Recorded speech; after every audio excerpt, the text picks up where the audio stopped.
Hello friend, SP education में आपका हार्दिक स्वागत है। आज की क्लास में हम लोग बात करने वाले हैं झारखंड पीजीटी कॉमर्स के बारे में बात करने वाले हैं। और ये जो क्लास है हम लोगों की 8वीं नंबर की क्लास रहने वाली है। अभी तक हम लोगों ने 7 क्लासों को कर लिया है और हमने क्या क्या किया है इसके बारे में थोड़ा सा जान लेते हैं। इससे पहले हम लोग बात करते हैं कि हम लोग बिहार एस्टेट अगर आप लोग देना चाहते हैं तो बिहार एस्टेट अगर मान लो कोई बच्चा देना चाहता है तो हम लोग इसकी भी तैयारी कराते हैं और आप लोग अच्छी तरीके से इनको कर सकते हैं। बिहार एस्टेट छत्तीसगढ़ की हम लोग बात बहुत जल्दी करने वाले हैं। वैकेंसी जैसे ही आती हैं हम लोग क्लास को शुरू करने वाले हैं और पहले से ही क्लासों को शुरू करने वाले हैं। अब रहा झारखंड की बात, तो झारखंड में जो अभी पेपर हुआ था थोड़े दिनों पहले, उसका हम लोग एनालिसिस करने वाले हैं कि कहाँ से किस किस टॉपिक से क्वेश्चन आए थे। और मान लो आप लोगों ने बहुत से लोगों ने दिया भी होगा, ठीक है, तो कहाँ हम लोगों को कठिनाई लगी थी तो उन पर हम लोग बात करने वाले हैं। क्योंकि अगर अब की बार वैकेंसी आती हैं तो हम लोग अभी से तैयारी करेंगे। देखो एंड मतलब कि जब वैकेंसी आती हैं और उस टाइम हो सकता है आप लोगों को समय ना दिया जाए तैयारी करने का। जैसे बिहार में ऐसा होता है, हो सकता है सारे राज्य इसी प्रकार से फॉलो अप करें, ठीक है। यूपी में भी यही सिस्टम है कि जब उन्होंने नोटिफिकेशन डाला तुरंत उन्होंने पैड करा दिया। तो इस प्रकार से आप लोग याद रखिए कि झारखंड का हम लोग जब तैयारी करेंगे ना तो पूरी तरीके से करेंगे।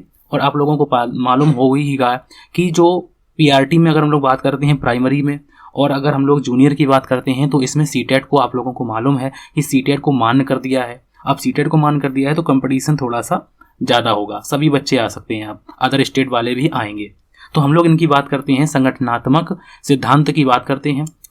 तो ये क्लास जो है ये क्लास नंबर 8 रहने वाली है। और अभी तक अगर हम लोग बात करते हैं तो पिछली क्लास में हम लोगों ने क्या देखा था, तो पिछली क्लास में हम लोगों ने शिक्षार्थी संगठन के बारे में जाना था कि शिक्षार्थी संगठन ज़्यादा पूछा जाता है, इसके क्वेश्चन भी पूछे जाते हैं। और उद्देश्यों द्वारा प्रबंध की बात की थी कि उद्देश्यों द्वारा प्रबंध क्या होता है। और मैंने बहुविकल्पीय प्रश्न आप लोगों को करवाए थे और ये सारे के सारे क्वेश्चन जितने भी क्वेश्चन हैं ये एग्जामों में आए हुए क्वेश्चन है, तो ये इनको जरूर आप लोग करिए। ये मैंने देखो कुछ बातें भी आप लोगों को बताई हैं साथ ही साथ में कि संगठन प्रक्रिया क्या है, संगठन प्रक्रिया के कौन कौन से चरण होते हैं, ये किसने कहा है कि इसमें 4 चरण होते हैं, 6 चरण किसने कहा है, ये बातें भी कई बार पूछी गई हैं। उसके बाद उत्पादन रेखा, ये क्वेश्चन मैंने आप लोगों को एमसीक्यू टाइप जो जितने भी क्वेश्चन हैं ये मैंने सारे के सारे क्वेश्चन आप लोगों को करवाए हुए हैं वीडियो में। अगर आप लोगों ने नहीं देखे हैं तो आप लोग ज़रूर देखिए। अगर हम लोग इससे पहले की बात करते हैं, इससे पहले की अगर हम लोग क्लास की बात करते हैं तो हम लोगों ने क्या किया था उसके बारे में भी जान लेते हैं, ठीक है। तो उससे पहले जो क्लासों में हम लोगों ने किया था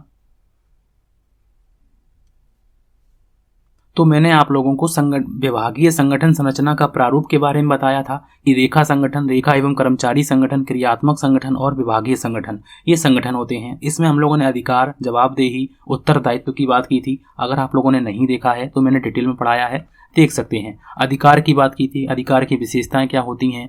उत्तरदायित्व की बात की थी कि उत्तरदायित्व में क्या क्या हम लोग बात करते हैं। अधिकार और उत्तरदायित्व हम लोगों को एक जैसे भी लगते हैं, यहाँ से क्वेश्चन पूछे जाते हैं। उसके बाद मैंने आप लोगों को यहाँ पर जो बात की थी वो की थी हम लोगों ने जवाबदेही की बात की थी कि जवाबदेही क्या है उसके बारे में हम लोग जाना था। जवाबदेही की विशेषताओं के बारे में जाना था।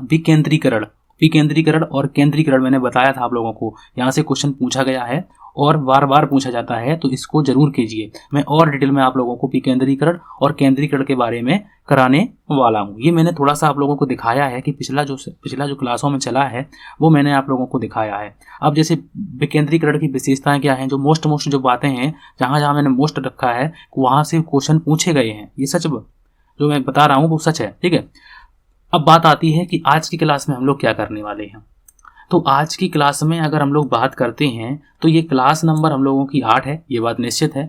और जो क्लास में हम लोग करने वाले हैं तो वो हम लोग करेंगे, तो हम लोग करने वाले हैं नियुक्तिकरण। अब संगठन के बाद की जो प्रक्रिया होती है वो नियुक्तिकरण होती है, लेकिन संगठन में अगर हम लोग संगठन बनाते हैं तो वहाँ पर हमें नियुक्तिकरण भी करना आवश्यक होता है। नियुक्तिकरण भी हम लोग पढ़ेंगे। मीनिंग एंड कॉन्सेप्ट स्टाफिंग के बारे में मीनिंग और कॉन्सेप्ट उनके जानेंगे। उसके बाद हम लोग इनके बारे में एमसीक्यू भी बाद में करेंगे, लेकिन पहले मेरा टारगेट रहेगा कि मैंने आप लोगों को ये 5 जो टॉपिक लिखे हुए हैं, भर्ती, चयन, प्रशिक्षण, पदोन्नति और स्थानांतरण, जैसे रिक्वायरमेंट कहते हैं, चयन को सिलेक्शन कहते हैं, प्रशिक्षण को ट्रेनिंग कहते हैं, पदोन्नति को प्रमोशन कहते हैं और स्थानांतरण को हम लोग ट्रांसफर कहते हैं। यहाँ से भी क्वेश्चन पूछे गए हैं, इनको डिटेल में पढ़ने वाले हैं, ठीक है। तो हो सकता है एक क्लास में कवर अप ना हो पाए, तो धीरे धीरे करके हम लोग अभी से थोड़ा थोड़ा अपना रिवीजन करते हुए चलेंगे और बहुत ही जल्द आप लोगों को इंडस्ट्रियल रिलेशन, औद्योगिक संबंधों की क्लास, औद्योगिक संबंधों की क्लास भी आप लोगों को सुचारू रूप से चालू करेंगे, क्योंकि थोड़ा सा काम ज़्यादा था, इसीलिए मैंने आप लोगों की क्लासें थोड़े दिनों के लिए ऑफ कर दी थी, लेकिन हम लोगों ने पुनः इसको चालू किया है, क्योंकि हम लोगों को थोड़ा थोड़ा अपनी तैयारी को करते रहना चाहिए। तो हम लोग बात करते वाले हैं कि नियुक्तिकरण, अगर हम लोग बात करते हैं नियुक्तिकरण के बारे में, नियुक्तिकरण होता क्या है? तो नियुक्तिकरण का मतलब होता है कि कहीं भी कोई भी पोस्ट है उस पर कोई व्यक्ति को नियुक्त करना नियुक्तिकरण कहलाता है। यहाँ पर बात आती है कि नियुक्तिकरण जो है वो प्रबंध का प्रशासनिक कार्य है, क्योंकि यहाँ से क्वेश्चन पूछा गया है कि नियुक्तिकरण कैसा कार्य है, प्रबंध का कैसा कार्य है। तो याद रखिए कि प्रबंध का जो है ये कार्य है वो कैसा कार्य है? प्रशासनिक कार्य है, प्रशासनिक कार्य है, जिसका अर्थ है संगठन में स्थापित विभिन्न पदों, मतलब कि जो संगठन में पद बना, जो व्यवसाय में जो संगठन बनाए हुए हैं उनमें जो है जो पद बनाए हुए हैं उनमें व्यक्तियों को स्थापित कर, मतलब कि व्यक्तियों का जो है नियुक्तिकरण करना। तो यहाँ पर संगठन में स्थापित विभिन्न पदों पर पद के महत्व के अनुसार हम लोग क्या करेंगे? पद के महत्व के अनुसार योग्य व्यक्तियों को नियुक्त करना नियुक्तिकरण कहलाता है। प्रबंधकीय अगर भाषा की बात करते हैं तो प्रबंधकीय भाषा में पद और व्यक्ति में एक है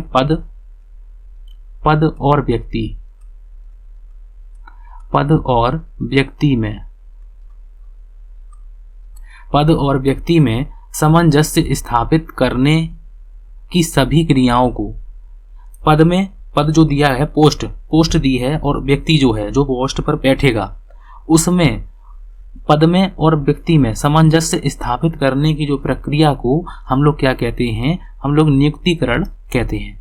इतना मैंने बिल्कुल साधारण भाषा में, सिंपल भाषा में लिखा हुआ है, जिससे आप लोग इजी तरीके से, चाहे किसी भी की बात करें, हम लोग आराम से समझ सकता है। यह एक प्रक्रिया है जिसके अंतर्गत सही व्यक्तियों को सही पद पर नियुक्त किया जाता है। नियुक्तिकरण में क्वेश्चन भी आप लोगों को दिखाऊंगा कि किस प्रकार से क्वेश्चन पूछे जाते हैं। नियुक्तिकरण एक व्यापक शब्द है। अगर पूछा जाता है कि नियुक्तिकरण क्या, मतलब कि नियुक्तिकरण जो है वो संकुचित है, व्यापक है, या फिर दोनों है, इस प्रकार से क्वेश्चन पूछे जा सकते हैं। इसके अंतर्गत आने वाली मुख्य क्रियाएं इस प्रकार हैं। अब यहाँ पर कहा गया है कि नियुक्तिकरण जो है वो व्यापक है। अब व्यापक है तो इसमें क्या क्या क्रियाएं सम्मिलित हैं, तो वो हम लोग देख लेते हैं। तो इसमें हम लोग बात करते हैं, तो इसमें भर्ती को हम लोग बात करते हैं, भर्ती जिसे रिक्वायरमेंट कहते हैं। मुख्य क्रियाओं में इसकी मतलब कि जो नियुक्तिकरण में हम लोग क्या क्या शामिल करते हैं। तो सबसे पहले हम लोग भर्ती करेंगे। अब भर्ती करेंगे मतलब कि हम लोग पोस्ट, मतलब जैसे मान लो कि कोई डिपार्टमेंट है, तो कोई डिपार्टमेंट सबसे पहले क्या करता है? सबसे पहले भर्ती निकालता है। जैसे आप लोगों की मान लो टीचर की वैकेंसी निकली है, तो सबसे पहले भर्ती निकलेगी, रिक्वायरमेंट आएगी, फिर उसके बाद चयन होगा, उसके बाद क्या होगा? सिलेक्शन होगा। जो योग्य व्यक्ति होगा, जो अच्छे नंबर लाएगा, जो मेरिट में आएगा, उसका सिलेक्शन होगा। फिर उसके बाद जब सिलेक्शन होगा और सिलेक्शन होने के बाद आप लोगों के पास कॉल लेटर आ जाएगा। फिर उसके बाद आप लोगों को क्या दिया जाएगा? प्रशिक्षण दिया जाएगा।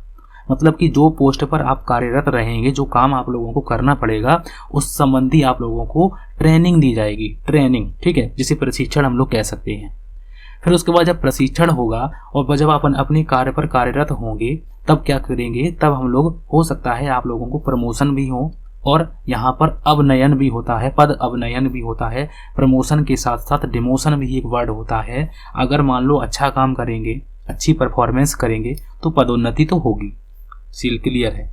लेकिन अगर कोई काम हम लोगों ने कंपनी के विपरीत या सरकार या फिर किसी संस्था के विपरीत काम किया, तो हमें क्या करना पड़ेगा? हमें हो सकता है डिमोशन भी देखने को मिले। तो पदोन्नति को जब हम लोग पढ़ेंगे तो साथ ही साथ में डिमोशन को भी पढ़ेंगे। और एक होता है स्थानांतरण। अब स्थानांतरण क्या है? तो एक व्यक्ति को दूसरी जगह पर ट्रांसफर करना, या फिर एक व्यक्ति को दूसरी जगह पर हस्तांतरित करना, ये क्या कहलाता है? स्थानांतरण कहलाता है। ट्रांसफर, जैसे पैसे को हम लोग एक बैंक से दूसरे बैंक से एक खाते से दूसरे खाते में जब हम लोग स्थानांतरित करते हैं तो उसे ट्रांसफर कहते हैं। ट्रांसफ़र के कई तरीके होते हैं, नेफ्ट भी करते हैं, आरटीजीएस भी करते हैं, और कई ऐप भी होते हैं जो फ़ोन जैसे हम लोग यूज करते हैं। तो स्थानांतरण हम लोग को समझेंगे, अच्छी तरीके से समझेंगे, कोई टेंशन की बात नहीं है। अब बात आती है, थोड़ा सा हम लोग और देख लेते हैं, कुछ महत्वपूर्ण बातों को भी हम लोग देख लेते हैं। नियुक्तियां जो है, नियुक्तियां प्रबंध का एक महत्वपूर्ण कार्य एवं उत्तरदायित्व है। नियुक्तियां जो हैं, पूछा जाए कि नियुक्तियां प्रबंध का एक महत्वपूर्ण कार्य एवं उत्तरदायित्व है, जो संस्था के कार्य संचालन हेतु पर्याप्त संख्या में प्रबंधकीय कर्मचारियों एवं अन्य कर्मचारियों को उपलब्ध कराने, उनका विकास करने, उपलब्ध कराने का मतलब भर्ती करने, चयन करने, और उनका विकास करना मतलब प्रशिक्षण देना, और उन्हें संस्था में बनाए रखने मतलब पदोन्नति और स्थानांतरण से संबंधित रखता है। ये बात यहाँ पर लिखी हुई है। अब बात आती है कुछ महत्वपूर्ण बातें, जैसे मान लो कि मैं अपने वर्डों में अगर पढ़ना चाहता हूँ, मैं सरल भाषा में कुछ बातें लिखना चाहता हूँ, तो अगर हम लोग सिंपल भाषा में अगर लिखते हैं जिससे हम लोगों को जल्दी से जल्दी समझ में आ जाए कि नियुक्तिकरण क्या है, नियुक्तिकरण की बात अगर हम लोग करते हैं तो किस प्रकार से हम लोग समझेंगे। तो पहले तो मैंने आप लोगों को अच्छी तरीके से समझाया है, लेकिन अगर फिर भी नहीं आता है तो बिल्कुल एक वर्ड में आप लोगों को समझ में आ जाएगा। नियुक्तिकरण की अगर हम लोग बात करते हैं तो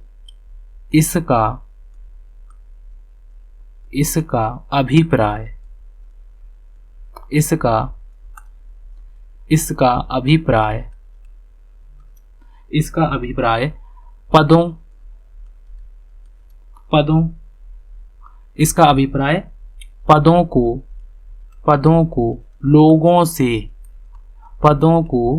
लोगों से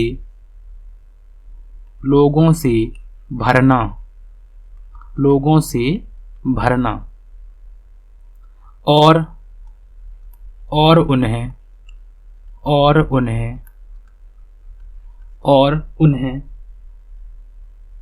भरे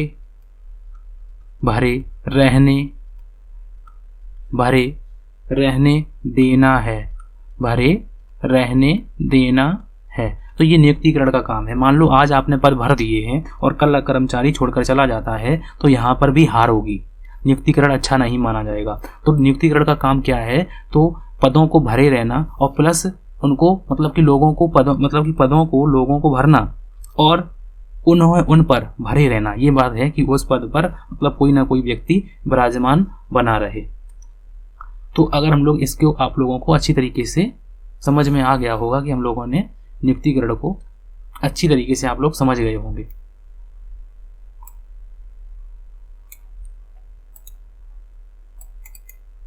अब उसके बाद अगर हम लोग बात करते हैं नियुक्तिकरण को हम लोगों ने अच्छी तरीके से समझा। नियुक्तिकरण के ये 5 महत्वपूर्ण जो बिंदु हैं, इन पर हम लोगों को ध्यान से और अच्छी तरीके से, ये टॉपिक हैं हम लोगों को अच्छी तरीके से पढ़ना होगा। भर्ती क्या है, चयन क्या है, प्रशिक्षण क्या है, कितने प्रकार से होती है भर्ती, कितने प्रकार से होती है, ये कई बातें पूछी जाती हैं। हो सकता है आप लोगों को मालूम भी हो। ठीक है, जब हम लोग एग्जाम का मतलब कि पेपर का एनालिसिस करेंगे तब आप लोगों को अच्छी तरीके से बताएंगे कि कहाँ से कौन से टॉपिक से क्वेश्चन पूछे गए थे।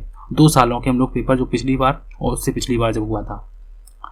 उसके बाद हम लोग बात करते हैं नियुक्तिकरण की विशेषताओं की। नियुक्तिकरण की विशेषताएं कौन कौन सी होती हैं, इसके बारे में अगर हम लोग देखते हैं तो नियुक्तिकरण की विशेषताओं के बारे में जानते हैं। सबसे पहले नियुक्तिकरण की निम्नलिखित बातें एवं प्रकृति को समझाने में सहायक हैं, उनकी बात हम लोग करते हैं। सबसे पहले यहाँ पर लिखा हुआ है कि नियुक्तिकरण की अगर हम लोग बात करते हैं कि नियुक्तिकरण जो है, पहली पॉइंट जो विशेषता लिखी हुई है कि नियुक्तिकरण लोगों से संबंध रखती है। नियुक्तिकरण जो है वो लोगों से संबंध रखती है, क्योंकि उसका काम ही है लोगों को पदों पर भरना। अभी मैंने आप लोगों को बताया है। दूसरी जो विशेषता लिखी हुई है कि नियुक्तिकरण सतत कार्य है। नियुक्तिकरण लगातार चलता रहता है। नियुक्तिकरण जो है वो लगातार चलता रहता है। प्रबंध के अन्य कार्यों की भांति अगर हम लोग बात करते हैं कि प्रबंध के अन्य कार्यों की भांति अन्य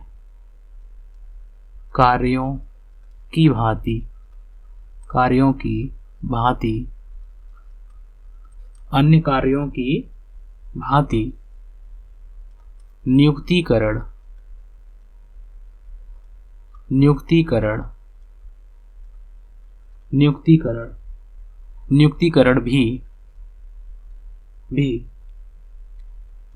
भी एक दायित्व है जो लगातार जिसे प्रबंध को निरंतर संपन्न करना पड़ता है। यहाँ पर ये बात क्लियर लिखी हुई है। उसके बाद अगर हम लोग बात करते हैं, यहाँ से भी क्वेश्चन पूछा जाए कि नियुक्तिकरण प्रबंध के अन्य कार्यों की भांति क्या है, तो दायित्व है, संपत्ति है, इस प्रकार से हो सकता है पूछा जाए। लेकिन जो पूछे गए हैं उनको मैं जरूर आप लोगों को दिखाऊंगा और प्लस प्रैक्टिस भी कराऊंगा। बात आती है कि नियुक्तिकरण वर्तमान एवं भावी आवश्यकताओं की पूर्ति करती है। नियुक्तिकरण जो है, आज की बात करें और आने वाले समय की बात करें, उनकी आवश्यकताओं की पूर्ति करती है। और जो तीसरा के बाद हम लोगों का जो चौथा पॉइंट लिखा हुआ है कि नियुक्तिकरण जो है वो प्रबंध प्रणाली की एक उप प्रणाली है, क्योंकि अगर हम नियुक्ति यहाँ ये नहीं करेंगे तो अगर हम लोग बात करते हैं कि उप प्रणाली है,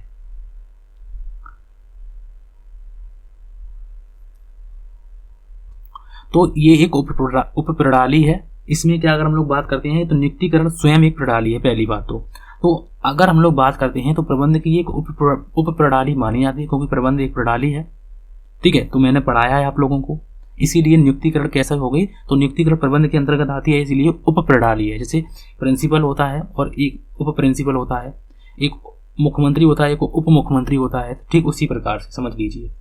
उसके बाद अगर हम लोग बात करते हैं, जो नेक्स्ट विशेषता लिखी हुई है कि नियुक्तिकरण की सभी प्रबंधकीय स्तरों पर आवश्यकता होती है। अब सभी प्रबंधकीय स्तर हम लोगों के कौन कौन से होते हैं, तो हम लोग चाहे उच्च स्तर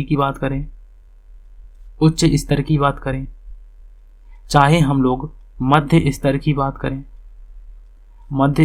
बात करें और चाहे हम लोग निम्न स्तर की बात करें, सभी जगह नियुक्ति मतलब प्रबंध के चाहे कोई भी स्तर हो, सभी स्तरों पर नियुक्तिकरण की आवश्यकता पड़ती है।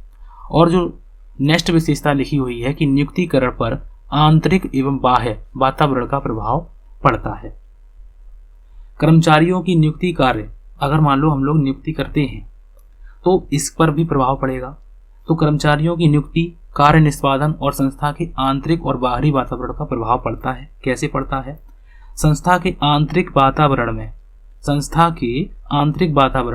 संस्था के कर्मचारियों से संबंधित विभिन्न नीतियां की जाती हैं। जैसे मान लो कि एक होता है आंतरिक वातावरण, मैंने पूरी कोशिश कर रहा हूं आप लोगों को अच्छी तरीके से बताया जाए, जो इसे पेड कोर्सों में बताते हैं। आंतरिक और एक होता है बाह्य।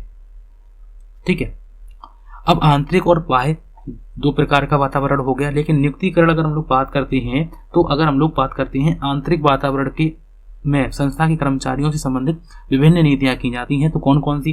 जैसे भर्ती करना, तो ये आंतरिक में हो गया। सॉरी एक सेकंड, भर्ती नहीं, हम लोगों का पदोन्नति की बात हम लोग करते हैं।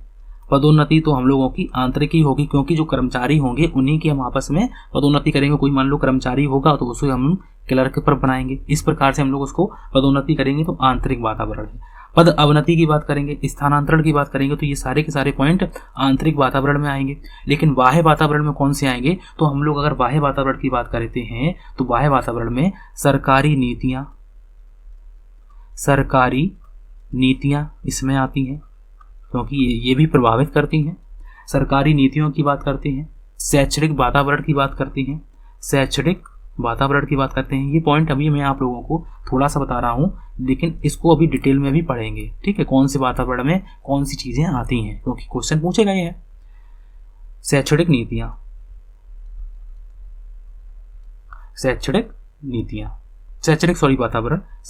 वातावरण,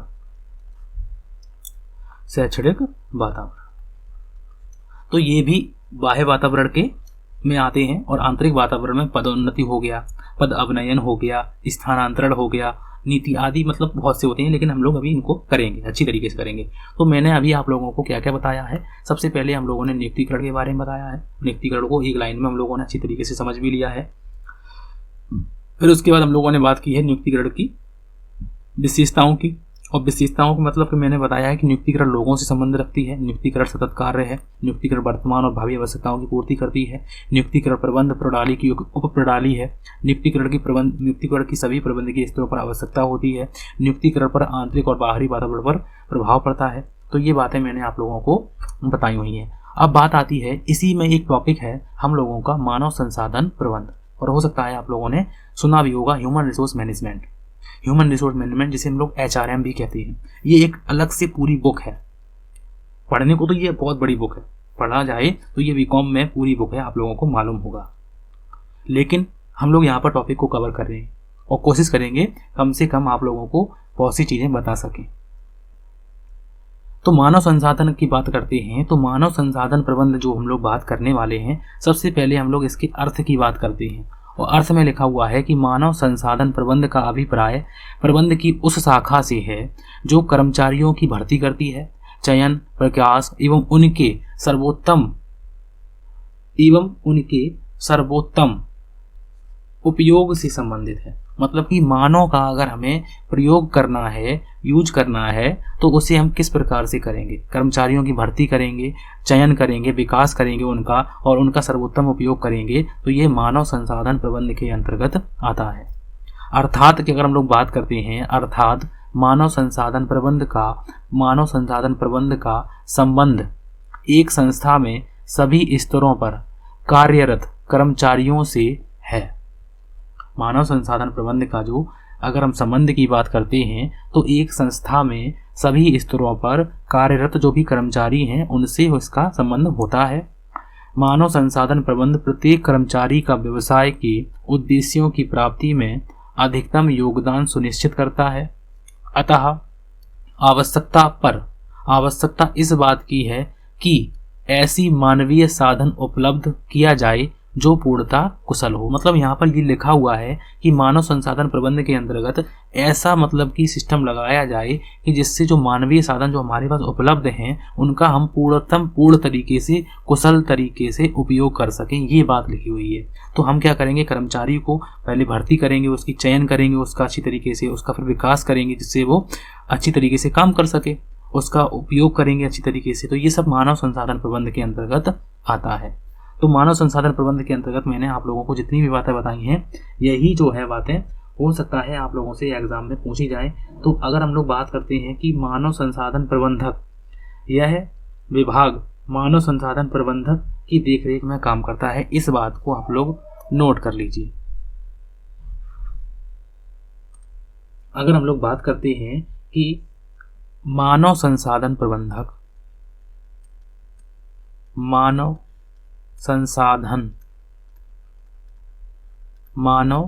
संसाधन प्रबंधक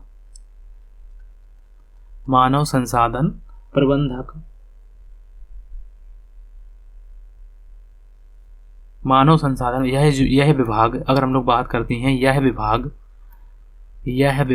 मानव संसाधन प्रबंधक की देखरेख में काम करता है। मानव संसाधन प्रबंधक की देखरेख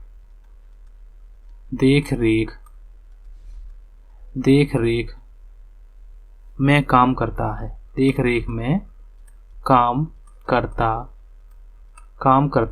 है। तो ये बात आप लोगों को याद रखनी है।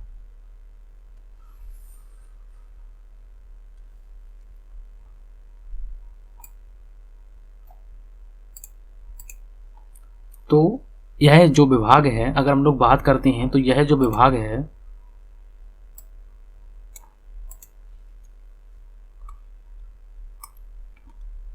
तो यह विभाग मानव संसाधन प्रबंधक की देखरेख में काम करता है। तो ठीक है, अब अगर हम लोगों ने मानव संसाधन प्रबंध की विशेषताओं की बात करते हैं, तो इनकी विशेषताओं को हम लोग देख लेते हैं कि मानव संसाधन प्रबंधक की कौन कौन सी विशेषताएं होती हैं।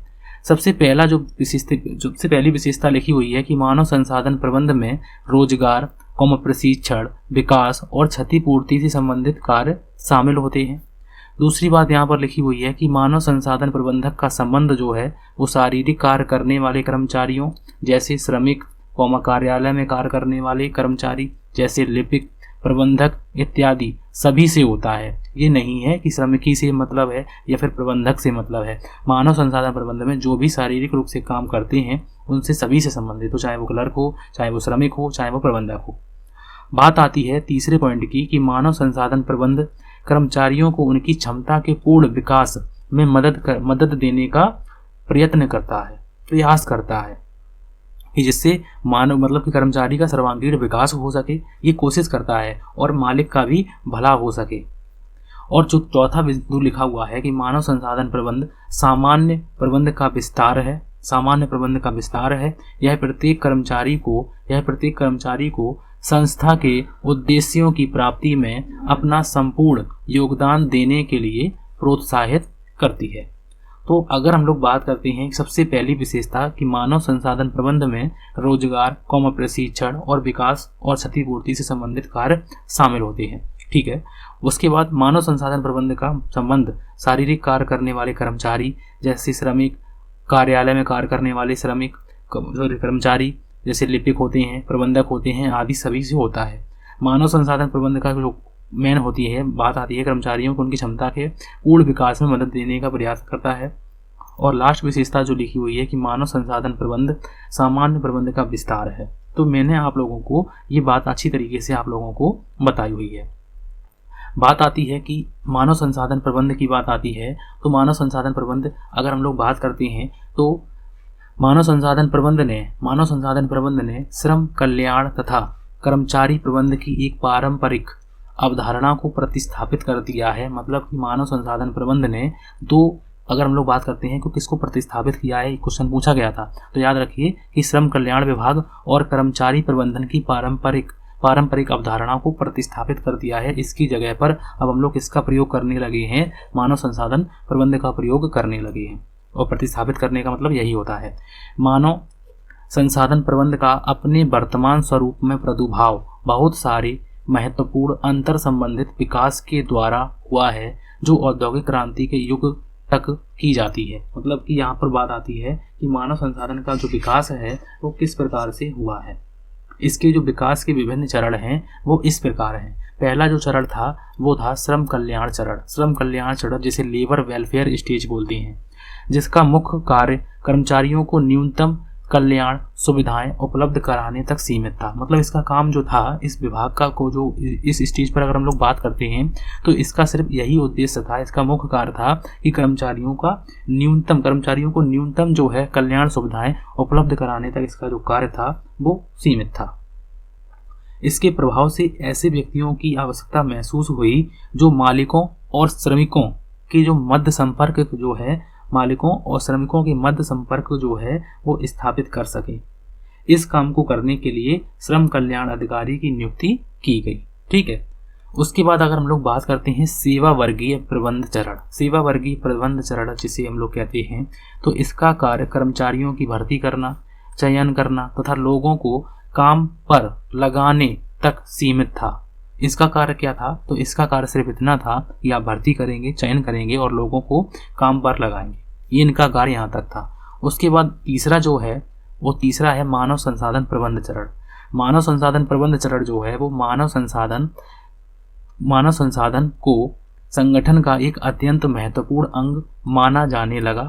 परिणाम स्वरूप सेवा वर्गीय प्रबंधक का स्थान मानव संसाधन प्रबंधक ने ले लिया, जिसका कार्य लोगों का प्रभावी प्रबंध करना ताकि कर्मचारी लंबे समय तक संस्था में बने रहें। मैंने पूरी कोशिश की है। अब अगर हम लोग बात करते हैं तो ये पहले थे, ठीक है। अब जैसे मान लो कि ये था, इसकी जगह पर कौन आ गया?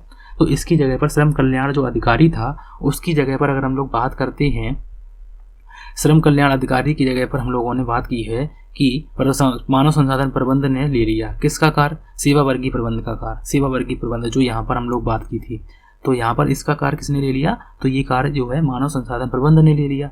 तो जिसका जो कार्य है कि लोगों को प्रभावी प्रबंध उपलब्ध कराना ताकि कर्मचारी लंबे समय तक संस्था में बने रहें। ये सारे के सारे काम, ये दोनों के दोनों काम हम लोगों के किसने ले लिए? मानव संसाधन प्रबंधन ने ले लिए। और बात आती है श्रम कल्याण और कर्मचारी प्रबंधन इसी को कहते हैं। इसकी जगह पर हम लोग किसका प्रयोग करने लगे हैं? तो मानव संसाधन प्रबंध का प्रयोग करने लगे हैं।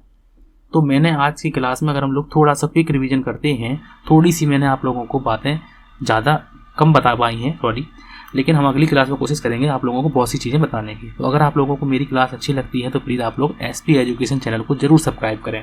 बिहार की तैयारी भी करेंगे हम लोग, स्टेट की भी तैयारी करेंगे, सारी की सारी करेंगे, अच्छी तरीके से करने वाले हैं।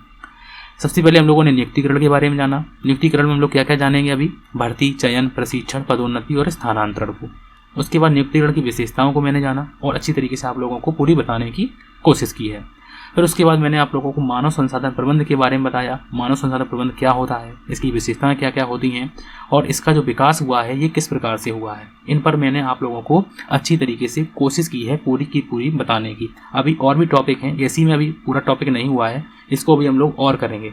अगली क्लास में मिलते हैं। अगर आप लोगों को क्लास अच्छी लगती है तो प्लीज़ आप लोग लाइक करें और एसपी एजुकेशन चैनल को जरूर सब्सक्राइब करें। तो आज की क्लास के लिए थैंक यू फॉर वॉचिंग।